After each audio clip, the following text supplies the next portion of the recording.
Foreign Affairs Ministry addresses reports on Russia's interest in UN peacekeeping forces from several countries, including Indonesia, at Russia-Ukraine border. The NA will join national police and other stakeholders to deploy personnel to ensure security during Eid al-Fitr holiday.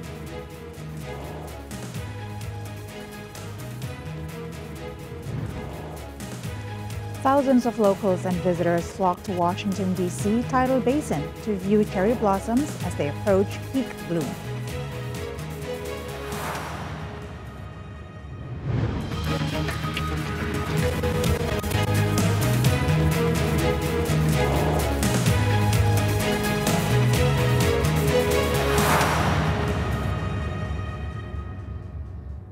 Hello and welcome to World Today on TVRI World. We are live from Jakarta to give you news from Indonesia and from all around the world. I'm Siska Becker. Let's begin with our first report.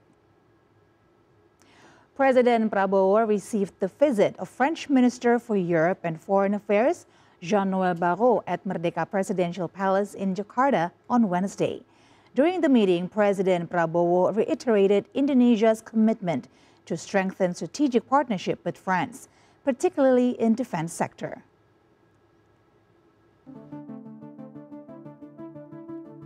During the meeting with French Minister for Europe and Foreign Affairs Jean-Noël Barrot at the Merdeka Presidential Palace in Jakarta on Wednesday, President Prabowo Subianto said that the cooperation with France could bolster Indonesia's national defense system and maintain bilateral relations that have been flourishing for 75 years. Barrot thanked President Prabowo for a warm welcome and hoped that his visit could open a new chapter in Indonesia-France bilateral relations to solve several important issues in the century, both regional and global crises. The meeting between President Prabowo and Minister Barrot discussed a series of agenda, including latest issues in bilateral relations, with the focus on strengthening the strategic partnership between Indonesia and France that has been built since 2011. President Prabowo also expressed his commitment to strengthen bilateral relations. The Indonesian government hoped that Indonesia and France could expand cooperations to other sectors, such as defense sector, particularly on national defense equipment system. The Indonesian government also hoped that there would be cooperation on transfer of technology, which has become one of the government's main priorities, because strong defense system is a vital element in maintaining national stability.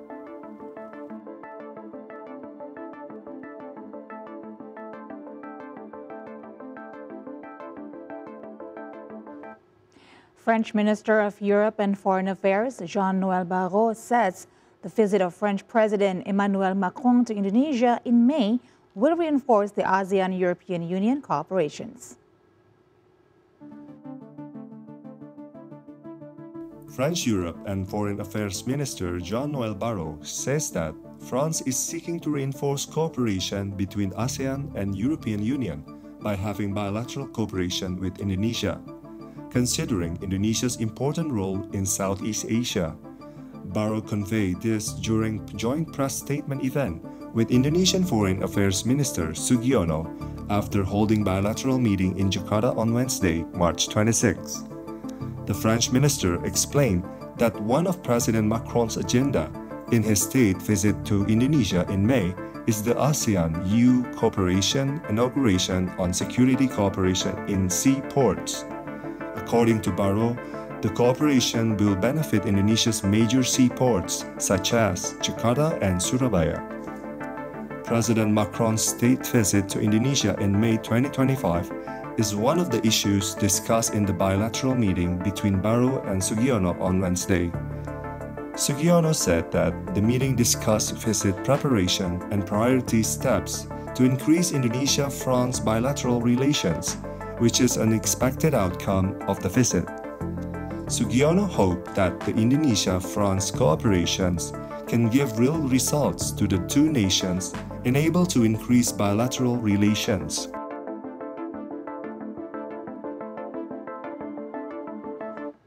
Bank Indonesia says the economic crisis in 1998 has provided a valuable lesson for Indonesia to be more careful.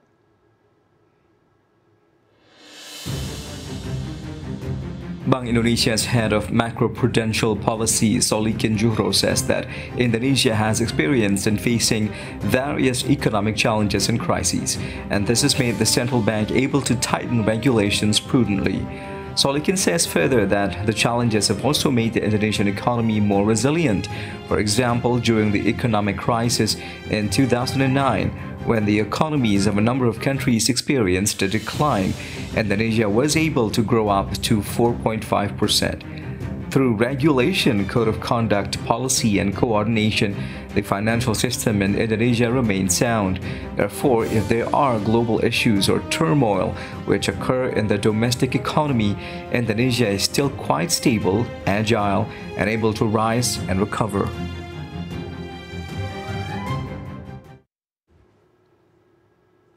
The Foreign Affairs Ministry addressed reports on Russia's interest in United Nations peacekeeping forces from several countries, including Indonesia, at the Russia-Ukraine border.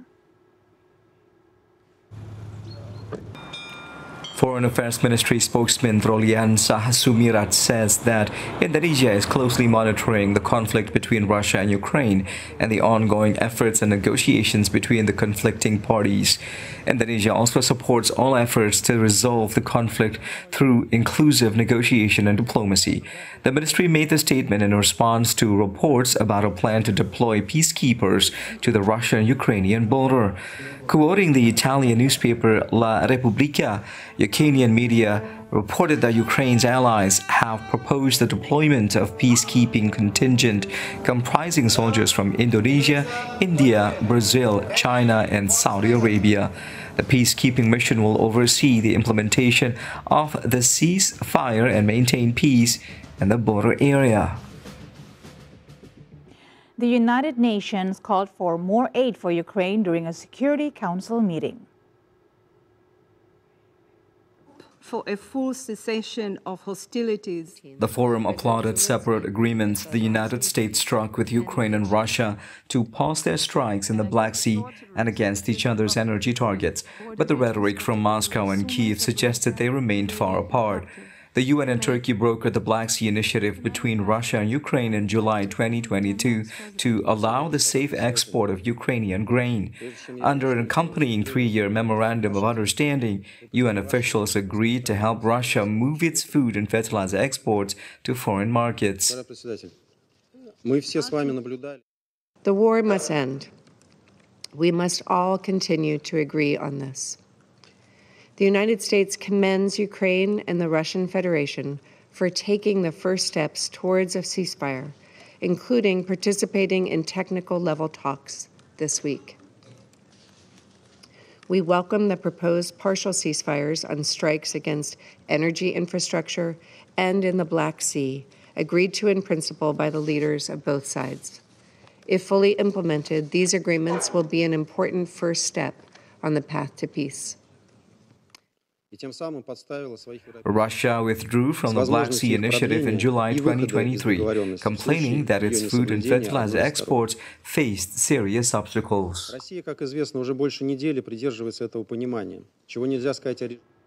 An agreement on freedom of navigation in the Black Sea to ensure the protection of civilian vessels and port infrastructure will be a crucial contribution to global food security and supply chains.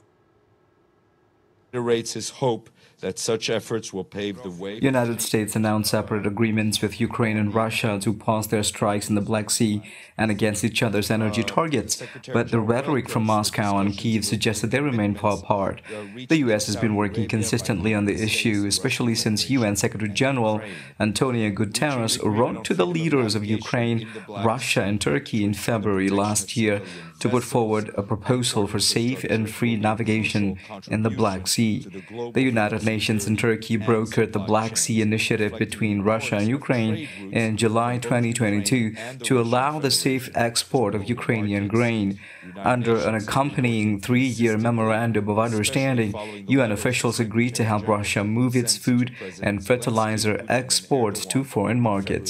Russia withdrew from the Black Sea Initiative in July 2023, complaining that its food and fertilizer exports faced serious obstacles. Secretary General reiterates his hope that such efforts will pave the way for durable ceasefire.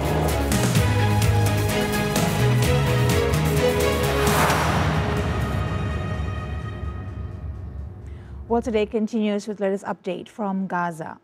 Palestinians in Beit Lahia in northern Gaza protested to demand an end to the war with Israel. Most buildings in the densely populated area have been reduced to rubble, and much of the population has moved several times to escape the conflict. One protester, physician Mahmoud Al-Haj Ahmed, said he wanted an end to the war and believes a non-partisan interim committee should be governing the Strip. Senior Hamas official Bassem Naim said people had the right to protest at the suffering inflicted by the war, but he denounced what he said were suspicious political agendas exploiting the situation. More than 50,000 Palestinians have been killed by the Israeli campaign in Gaza, Palestinian officials say. It was launched October 7, 2023. Much of the narrow coastal enclave has been reduced to rubble, leaving hundreds of thousands of people sheltering in tents or bombed-out buildings.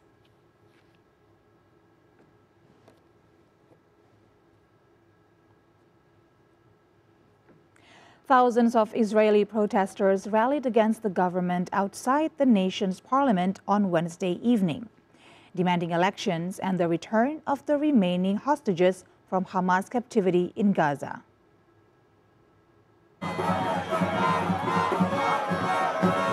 Former Defense Minister Benny Gantz was seen at the protest and called it a very important demonstration.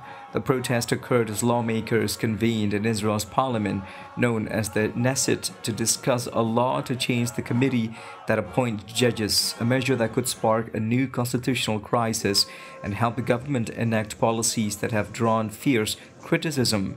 It also comes a day after the Knesset gave final approval to the long-delayed 2025 state budget and a turbulent session that showed how lawmakers and the country remain divided over the fate of hostages still held in Gaza and the wider political landscape. Israel's military presumes it's campaigned against Palestinian group Hamas in Gaza last week, shattering a 2-month ceasefire. The return to fighting has led to mass protests in Israel, demanding a return to negotiations to bring back the remaining hostages in bodies. U.S. President Donald Trump announced plans for long-promised tariffs of up to 25% on automotive imports. Meanwhile, Canada will soon respond to new tariffs on imported vehicles announced by U.S. President Donald Trump.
Crammed into their tarp and zinc shanty hut, Muhammad Jikir, his wife, and his 11 children sit in the darkness. It has been over 2 months since Donald Trump was re-elected as U.S. president, and Jikir's family has felt the effects of the first 60 days of his presidency.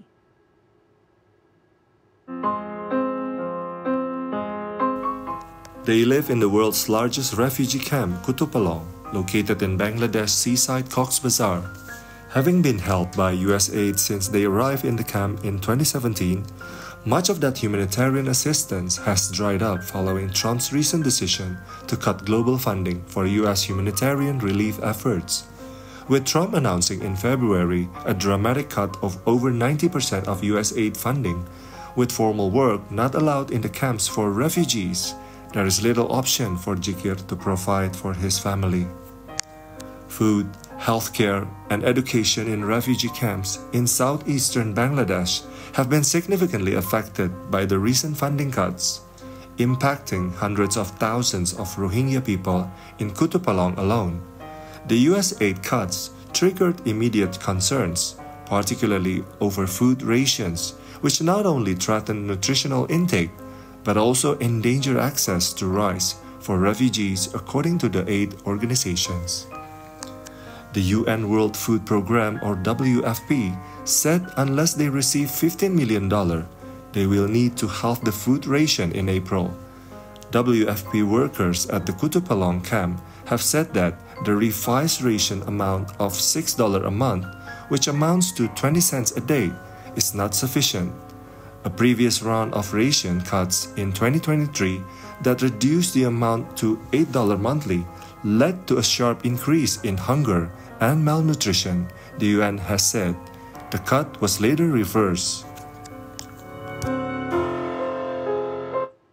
More news that is related to the homecoming season 2025 is coming up right after the break. We'll be back shortly.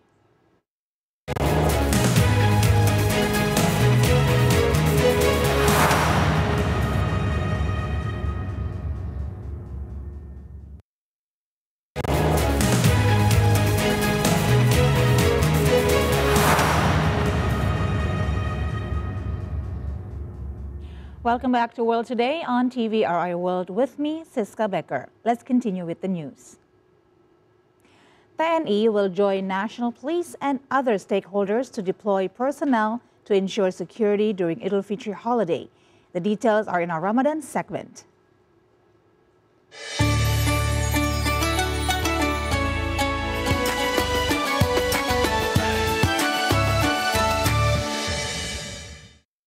President Prabowo Subianto hosts his predecessor Joko Widodo for an iftar or Ramadan dinner at the State Palace in Jakarta.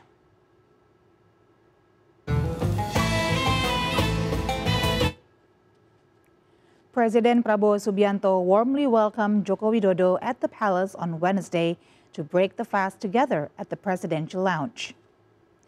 Both Prabowo and Jokowi sat and talked while enjoying the iftar dishes.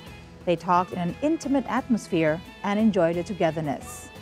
After the Ramadan dinner, President Prabowo then escorted Jokowi directly to the vehicle to leave the Independent Palace.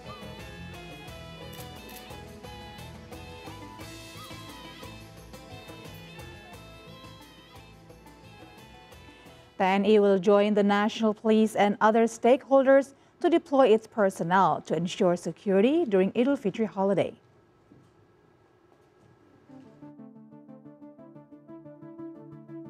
Indonesian military commander General Agus Subianto said the military prepared more than 66,000 personnel, along with police officers from the National Police, to secure Eid al-Fitr holiday and mass homecoming or Mudik activities. Furthermore, Agus said a number of military personnel were stationed at their units to mitigate risks of natural disasters. Aside from deploying personnel, Agus said the military also prepared various military vehicles and equipment to support the security operation.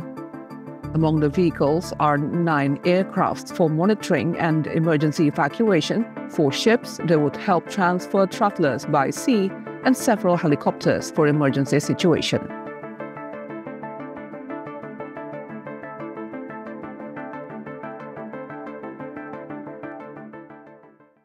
Ministry of Religious Affairs issued a circular letter to request mosques located along the main routes from homecoming trips to provide a comfortable rest areas for travelers.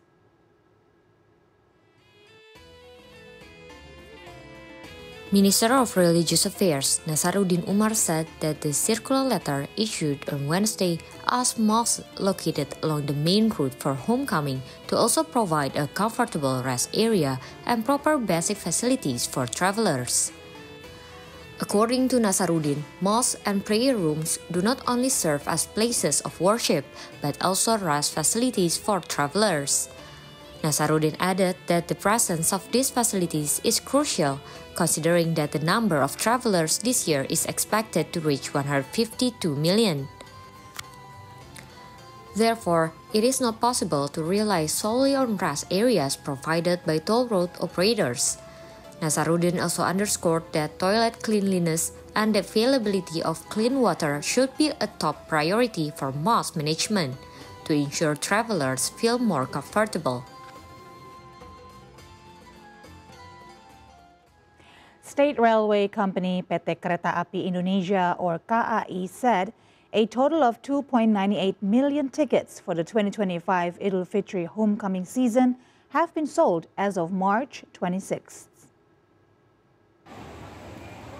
Director of Commerce of State Railway Company PT Kereta Api Indonesia or KAI, Hadis Surya Palapa said that his company provided 4.59 million tickets for the 2025 Idul Fitri homecoming season between March 21st and April 11th. Hadis added that with 2.98 million tickets have been sold as of March 26th, his company has sold 64.96% of total capacity. Hadis confirmed that his company would continue to mitigate the peak day of Idul Fitri homecoming, which is estimated to fall on March 28th at Gambir Station. He hoped that all facilities at Gambir Station, including internet frequency that has been monitored by Communication and Digital Ministry, could give excellent service during the homecoming season.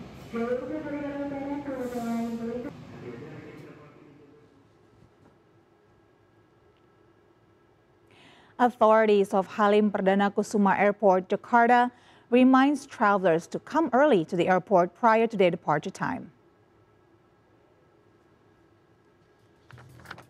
Assistant Manager of Airside Operation and Landside Service of Halim Perdana Kusuma Airport, Alyuda Heru Librawan, on Wednesday encouraged travelers to come to the airport at minimum 2 hours before their departure schedules. Alyuda also reminded travelers not to carry suspicious metal objects that have potential to emit fire to ensure a smooth departure process. During the 2025 homecoming season, Halim Perdana Kusuma Airport sets up a number of command posts or POSCO, such as a 24-hour integrated posts and healthcare posts, as well as a midwife post for raising awareness on prenatal care for pregnant women. Alyuda said the airport authorities have taken mitigation measures to handle the surge in number of passengers with thorough preparations in terms of security, safety, health, and services.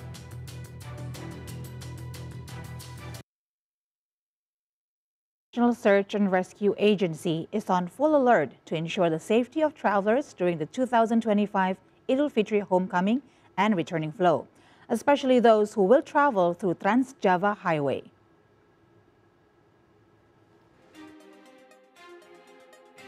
Head of the National Search and Rescue Agency Basarnas, Muhammad Shafi'i, said on Wednesday, officials of Basarnas are on full standby to ensure the safety of travelers during the 2025 Idul Fitri homecoming and returning flow, especially those who will pass through Trans-Java Highway. Shafi'i explained that on 6 days before Idul Fitri, traffic on Trans-Java Highway from Jakarta to Central Java and East Java was relatively crowded but run smooth.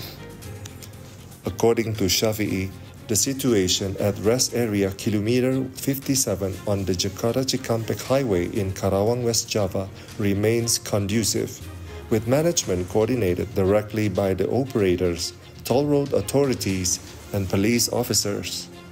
specifically for Trans-Java Highway. Shafi'i said Basarnas sets up a search and rescue standby post managed by personnel from Basarnas offices in Banten, Jakarta, Bandung, as well as Semarang, which stand by at Kalikangkung toll gate area. As millions travel for Eid homecoming, leaving your house unattended can be a security risk.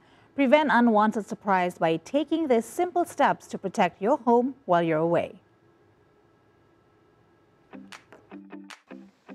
Eid homecoming is a time of joy and reunion, but an empty house can be an easy target for burglars or unexpected accidents. Before you head out, make sure your home is secure with these 6 essential precautions. Lock everything securely. Double-check all doors, windows, and gates before leaving. Consider adding extra security such as padlocks or reinforced door locks to deter break-ins. Use timer or smart lights. A dark house signals no one is home. Use timers or smart lights to switch on lamps at certain hours, making it look like someone is inside. Inform a trusted neighbor. Let a nearby friend or neighbor know you'll be away so they can keep an eye on your home. Ask them to collect any mail or packages to avoid signs of vacancy. Unplug unnecessary electronics. Reduce the risk of electrical fires by unplugging appliances like TVs, chargers, and kitchen devices. This also helps save energy while you're away. Secure valuables. Store important documents, jewelry, and cash in a locked safe or a hidden, less obvious place to prevent loss in case of a break-in. Avoid oversharing on social media. Posting real-time updates of your trip can alert potential intruders that your house is empty. Save the vacation posts for when you return. By taking these precautions, you can enjoy your Eid homecoming with peace of mind, knowing your home is safe while you're away.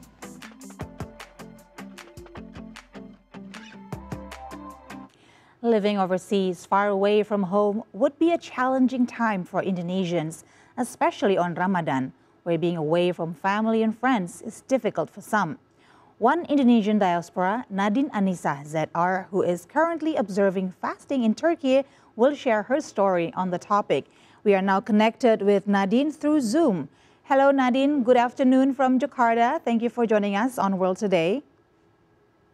Hello, good afternoon. So, Nadine, can you tell us in which city in Turkey are you actually at right now? Okay, so I'm currently pursuing my bachelor degree in Bandırma University in Bandırma, Turkey. So Bandırma is like a port city, approximately 2 hours from Istanbul. And yeah. All right, that's interesting. Now, before we talk about your Ramadan experience in Turkey, could you first tell us about where you're from in Indonesia and what has been the experience like spending Ramadan in Turkey? Okay, in Indonesia, I'm from Bekasi. Yeah, and then, Bekasi, West Java. And then for the experience of fasting in Turkey, overall, like fasting in Turkey, I think has been a unique and, of course, a meaningful experience. Like the atmosphere during Ramadan, I think it's very, very lively. And then especially in my city, because like I think it depends on the city itself. Like I don't know about other city like in Istanbul or something or another city, but in my city, it's the atmosphere of Ramadan is very, very lively. Like there is a strong cultural and religious presence here, and then from the cultural experience itself, like there is this drummers waking people up for sahur, and then like iftar gathering and something like that. I think the spirit of Ramadan is quite strong here, and then the mosques, of course, are always full of people who perform Tarawih prayers every night. Yeah, I think in Bandırma, the sense of community is very evident here. All right, I imagine it must be quite fascinating to be spending the Ramadan month in Turkey because Turkey, similar to Indonesia, is a Muslim majority country.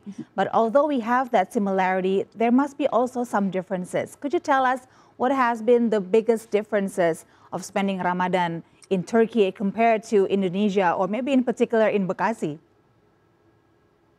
Okay, so I think one of specific differences, like one of the biggest differences is, of course, the duration of fasting. In Indonesia, we only have 2 seasons. And here in Turkey, there are 4 seasons. And depending on the season, fasting hours can be longer or even shorter than in Indonesia. And then beside of that, I think the most specific differences is like the cultural traditions. Like, for example, in Turkey, people often break their fast with these foods that only available during Ramadan. So as far as I know, there is these 3 foods that only available during Ramadan. First, it's pide. So pide is like a chewy bread. People usually eat it with soup. And then there is sherbet. Sherbet is like a syrup, a sweet drink made by ginger and syrup. I think it sounds a little bit weird to drink like mix of ginger and syrup, but I think it's surprisingly good. And then the third food is like, there is this dessert called goulash. So goulash is similar like baklava. If you know baklava, it's like a layered pastry, but for goulash, they made it with rose water. Maybe it sounds a little bit weird too, but yeah, it's surprisingly good. That's for the food, the difference on the food. And then, yeah, I think that's the biggest differences, the specific differences.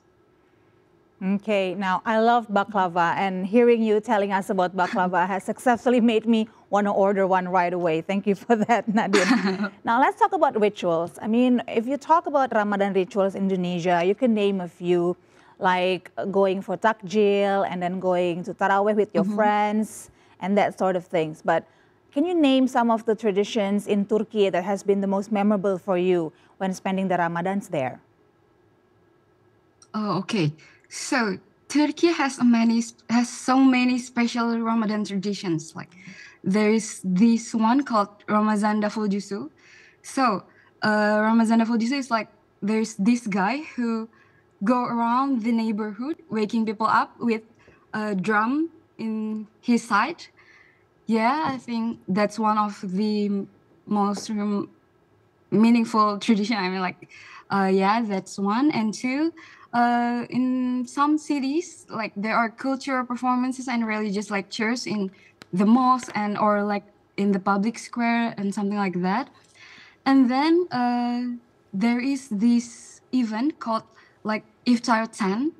In this Iftar 10 is like the government and the charities or like Muslim community, they give and they serve a free whole meal for people who is fasting in the specific place. Maybe there's this tent in the city hall, or sometimes people just like this event sometimes is they will just like set up long tables in the middle of the street, like creating a warm and welcoming atmosphere. And these events always there. It's every day. Like the government, this community always held these events. So if you fasting in Turkey, you don't have to worry where to break your fast, because there's so many places who serve free whole meal food for people who is fasting. Yeah, and it's not just only takjil or snack. It's a whole meal. Like there's the appetizer, and then the main course, and then the dessert also there. It's all on the table for free. Yeah. Wow, Nadine, it seems that you have fully immersed yourself in the traditions of Turkey. Now, maybe you can also tell us about your life with other Indonesian students. Do you have like Indonesian community that you're still connecting with, especially now in the month of Ramadan? So beside of my studies, I usually active in some of organization here, especially PPI Turkey. It's a organization for Indonesian student in Turkey. Okay. And then there is this organization in my city, Bandirma, PPI Bandirma. And then I actively involved in this organization because here in Bandirma there is, as far as I know, until now there is 200 students, Indonesian students, and we also help bookbar here. Like maybe sometimes I went to my friend's apartment and then we cook together and break our fast together and something like that. And yeah, I think it's very, very warm. Like people in Indonesia, Indonesian people here are very warm, and like the sense of togetherness is always here. Okay, that's wonderful. It seems you still get a taste of home, although you're quite far away in Turkey. So Nadine, lastly, I want to ask you, what are your plans for Idul Fitri? Because Ramadan month is nearing soon. Are you planning to go home? Are you staying there? What's in the agenda for you? Actually, for this Ramadan, because like the final, no, not final exam, but midterm exam is near, like it's next week. So I can't go back to my country. I can't go back to Indonesia. So me and my friends here, like we are planning to make our kind of lebaran. So we're planning to cook by ourselves, cook rendang by ourselves, cook opor ayam by ourselves, and another Ramadan food, Ramadan Indonesian food. And yeah, that's my plan for this Ramadan here. So I will celebrate it in Bandirma. All right, Nadine, since you're not coming back home to Indonesia, there's a slight chance that your family in Bekasi is watching you right now as you're going live on World Today. So maybe you have a few words to say to them, to your friends and families back home in Indonesia, in Bekasi. This is your chance. Go ahead, Nadine. Okay, I think I'm very thankful for my family in Indonesia and my friends, of course. I miss you guys so much, and I'm doing great here. I love spending Ramadan here in Turkey, and I hope you guys can pray for me because the exam is near, the midterm exam is near, and then happy Ramadan, Ibai Ramlar, selamat Lebaran semuanya. Thank you so much. Nadine, thank you so much for spending time with us on World Today. We wish you all the best for the remaining of your Ramadan. Thank you, Nadine. Take care. Thank you so much. Thanks for having me. We move on now to our next report, still in Ramadan celebrations. Muslims gathered at Jerusalem Al-Aqsa Mosque to mark Laylat al-Qadr.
Muslims congregated at Mecca's Grand Mosque to pray throughout the night in observance of Laylat al-Qadr.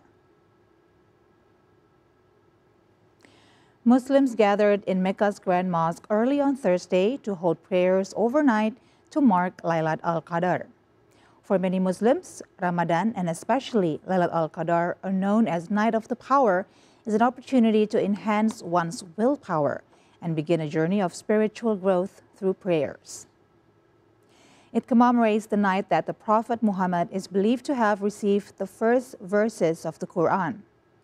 While the exact timing of that night is unknown, it is believed to have most likely fallen on the 27th night of the Muslim month of Ramadan.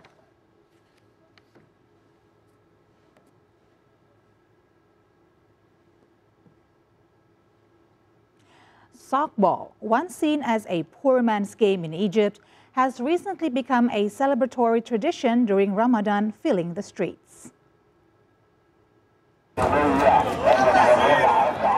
Sockball was long considered a poor man's game for Egyptian football lovers, but more recently it's become a show of celebration during Islam's holy month of Ramadan that takes over the streets.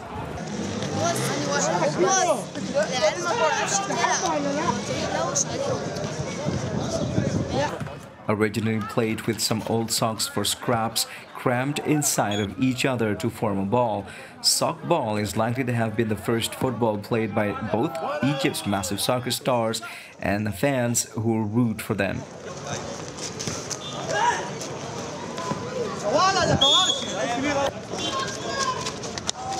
A game of skill and strategy. As loyal fan Ibrahim Abu Al-Wafa described it, it requires a great deal of talent from players who learn to control a small ball in tight spaces on narrow streets to score on their rivals. No expensive ball needed, no need for a club to play in. Everyone in the neighborhood could join in for a game of football in the street.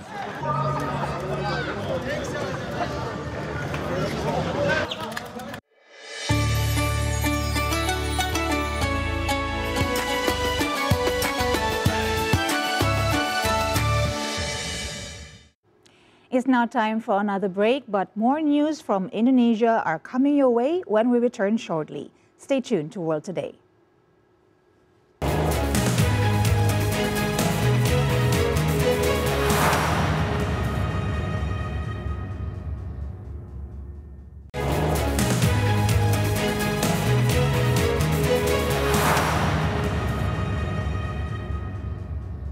You're still watching World Today on TVRI World, and we have more news from Indonesia and all around the world. Ahead of the Day of Silence, or Nyepi, on March 29th, all entities to Bali and streets in Bali will be suspended for the entire one day to allow Balinese Hindus to observe Nyepi, the Day of Silence. Head of Communication Office at the Transportation Ministry, Budi Raharjo, said that all entries to Bali are suspended. Airports, ports, and harbor are closed for one day to allow Balinese observe the Day of Silence, or Nyepi. Igusti Ngurah Rai Airport is closed, and the ports like the Gili Manuk, Padang Bay, Benoa, Sanur, Nusa Penida ports are closed too. All entries to Bali will be closed for the entire day on Saturday from 6 a.m. Central Indonesia time through 6 a.m. the next day.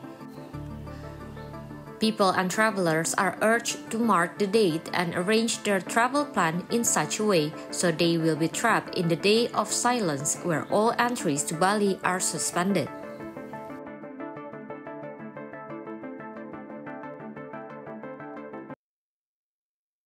Visitors will be able to step back over 3,000 years into the land of pharaohs from Friday as they enter London's new immersive exhibition on ancient Egypt. Tutankhamun, the immersive exhibition, features one of Europe's largest immersive video mapping rooms with 8-meter-high projections and takes visitors on a virtual journey through ancient Egypt while recounting its rich history. The exhibition features a seated 360-degree VR experience plus an interactive digital metaverse walkthrough of the Valley of the Kings, exploring British archaeologist Howard Carter's base camp and reliving the historical moment of his 1922 discovery of the tomb of Tutankhamun, one of ancient Egypt's most legendary rulers. The CEO of the exhibition organizer, Madrid Artes Digital's Jelly de Jong, told Reuters that most people have heard about Tutankhamun, but would not know the history behind Carter's discovery. Guests enter via an infinity room with a walking Anubis, or ancient Egyptian god of the afterlife, before listening to stories about Egyptian civilization alongside curated replicas and artifacts. The hologram room, the first to premiere internationally, shows visitors the full mummification process of Pharaoh Tutankhamun. Then we have the world premiere of the hologram, and that is a hologram of the mummification process of Tutankhamun, and that is an extraordinary technological trick of which I don't even totally understand how it works, but the magic happens right in front of you, and that is something extraordinary. And I think it's great what technique can bring us in our way of having entertaining, educational exhibit visit for young people and elderly and everybody in between. Okay. The exhibition runs in 12 cities around the world, as well as winning 3 Telly Awards to date. The immersive event will run to June 29th. Thousands of locals and visitors have flocked to the Washington, D.C. tidal basin to view the cherry blossom as they approach peak bloom. The cherry blossom trees, which first arrived in Washington as a gift from Japan in 1912, bloom every spring, lining the banks of Washington, D.C. with pink flowers. One family of tourists came from Philadelphia and were quickly won over. I wasn't expecting it to be this pretty, to be honest with you. I would definitely come back to DC. I wasn't expecting all this. It's actually a very nice city. Yeah, it is very nice. So we will definitely come back, and my parents are visiting pretty soon, and I would love to bring them here. This is the first year the trees blossom while the National Park Service undergoes a seawall raising project, which required the chopping down of trees along one side of the basin. The trees lost included Stumpy, a half-broken tree with a single flowering branch, which was mourned by the community as part of the lost trees. Nearly 100 passengers hopped aboard an old steam train in Taiwan this week as the annual cherry blossom season entered full swing in the island's scenic mountains. The special blossom-themed train chugged up Alishan in the southern part of the island for a scenic 6-hour journey on a heritage line that dates from Japanese colonial times and was originally a logging railway. The narrow gauge railway is one of Taiwan's most popular tourist attractions and only fully reopened last year following damage from typhoons and earthquakes. This is the 8th time the special train has been organized.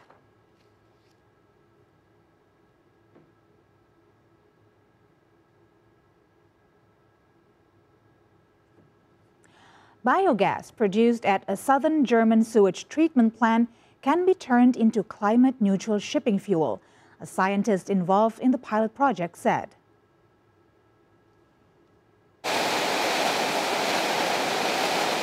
The operators at the facility in Mannheim said the breakthrough technology allowed for carbon dioxide from biogas to be converted into e-methanol using hydrogen. Francisco Vidal Vázquez, co-founder of the Icodus climate technology startup, which co-developed the idea, said there was no limit to the demand of the product. So really, it's a breakthrough technology. It's a breakthrough plant, really a demonstration. What makes it a breakthrough is 2 things. One is that we use our patented process for combination of CO2 capture and methanol synthesis. And the second is that we are operating this plant dynamically, using directly as produced renewable electricity, like solar and wind. According to the German energy agency Odena, the chemical industry in Germany currently consumes around 1.1 million metric tons of methanol, which is primarily fossil-based.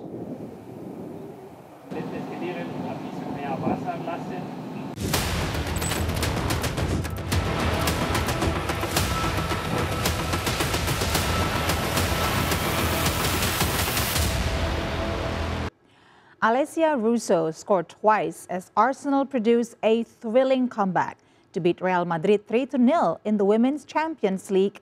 Meanwhile, Manchester City interim manager Nick Cushing said his players are ready for a motivated Chelsea side in the second leg of their UEFA Women's Champions League quarterfinal.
Die ersten 1-2 Tage nach dem Spiel auch enttäuscht, weil es einfach nicht die Art und Weise war, wie wir natürlich auch... Man das Hinspiel 4-1 verloren hat, aber vor allem in den Ballbesitzphasen. Unterschiedlichste Herangehensweisen da nochmal, wo wir einfach unter Druck gut auch gearbeitet, einfach, wie Tommy gerade angesprochen hat, um ja, mehr Mut, mehr Selbstvertrauen möglichst wieder auf...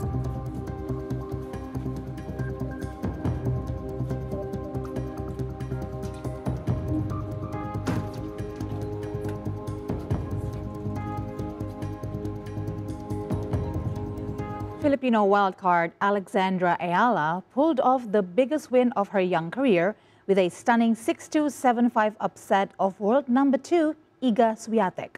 Meanwhile, Arthur Fils hit 25 winners and overcame back pain to seal a 3-6, 6-3, 6-4 upset win over top seed Alexander Zverev of Germany. The big-hitting 19-year-old showed no sign of intimidation playing against one of her idols and was instead a picture of poise as she dismantled Swiatek's serve early on to grab control of the match and never looked back. Swiatek, who was playing the match with added security after being verbally abused by a spectator at the weekend, failed to hold serve throughout the first set while Ayala was swinging freely as she unleashed winners from all over the court.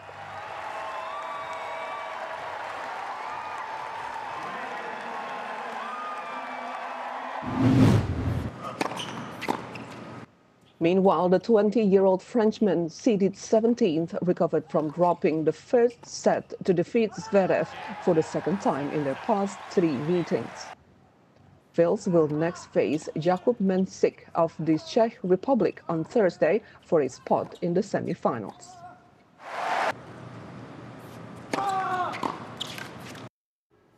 And that ends today's news on World Today. I'm Siska Becker. Thank you all for watching. Until next time, goodbye.